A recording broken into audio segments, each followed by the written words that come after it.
Өмнөх дугаарууд дээр бид халимгийн угсаа гарал болон ойрдуудын угсаа гарлыг мэдцгээсэн. Одоо бид ойрдуудын хийсэн их нүүдлийн талаар ярилцах болно. Та бүхэн дутаасаж талан сонсноо. Ижил мөрний зөгнөөсөн ойрдуудын нүүдгийг ганц таргуудын нүүдэл хэмэхгүй л нэг талыг баримталсан бас ташимгаа болно. Тийм учраас 17-р зууны ихэнх агаст явагдсан ойрдын нүүдэлд хоо орлог зам гаргасан үнэн боловч их нүүдэл нь ойрдын олон авг аймгийг хамарсан их нүүдэл байснараа онцлог юм. Нүүдлийн эхлэл ижил мөрний зөв нүүдлэгтээ бодолсон газар орно. Их нүүдлийг тухайн үеийн ойрдын албаны нүүдлөө бүхий ноёдын нэг болох хоо орлог тэргүүлсэн юм. Тус нүүдэл нь оролцсон хуамын тоо шилжсэн газар нутгийн байршлаар хол нүүдэл байсан ба таргуудын хоо орлог тэргүүний ойрдуудын ижил мөрний зөгнөөсөн нүүдлийг дараах давтамжаар авч үзцгээе. Нэгт уугуул нутаг ховгсээр имэйлээс баруун хойш орийн ганц модон оройн ганц модон гэж орчуулагджээ. Химих газарт хүрч нутгалсан үе бол нүүдлийн ихний үе байсан юм. Тус үеийн цаг тооллын хувьд 1608 оноос 1910 он ба хоо орлог Каспийн теңсийн зүгт хүн илгэж газар орон судлуулснаас хойш хугацаанд хамаарах юм. Хоо орлогын суугал нутаг нь ховгсэрийн орон юм.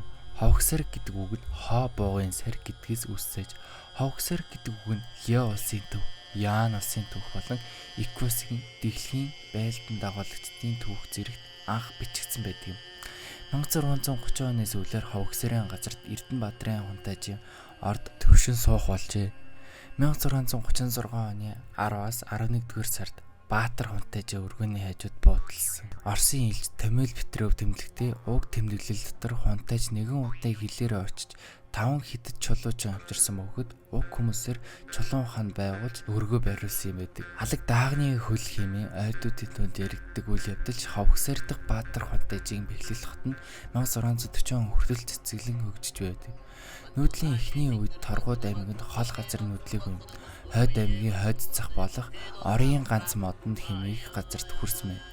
Тэд энэ нутагт эрэхтэй хоо орлогын хаяанд байсан 15,000 хөр өрх ус голдуу нүүс юм.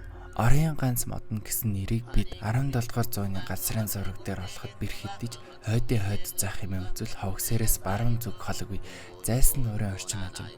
Уг газар тариа дэрж амар төвшин суугаад ойрдын олон аймгаа харсан энэ хугацаанд олноороо нэмэгдэж ирсэн юм.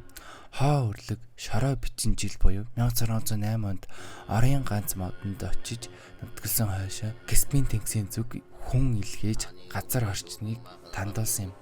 Энэ үед орийн ганц модонд аль хэдийн торгууд хошууд дөрвдийн 5 төмөн өрх цугларсан байв. Ингээд гол зорилготой хүрч ижил мөрөнд цөөрших томоохон аяллыг орийн ганц модноос цааш хөдлөн үргэлжлүүлэх юм. Орийн ганц модноос шууд ижил мөрөнд очиж суурших боломжгүй байсан юм. Хоёрт нүүдлэх явцад буудалсан дараагийн зогсоол бол ижил мөрөнд суурших хүртэл үе буюу Оросын нутагт худалдаа арилжаа хийж амьдрах хүсэл тавь. Бичис голын орчин нутаглагаас хойш 1623 он хүртэлх үе хамаарна. Ижил хүрэхээс өмнө Эрчис мөрний дунд буюу Топол гол, Исил голын сав газраар тогтсон нэг нутаггүй 1608 оноос 20 орчим жил нутаглан нүүдэлсэн юм. Ижил рүү нүүхсэн шалтгаанууд.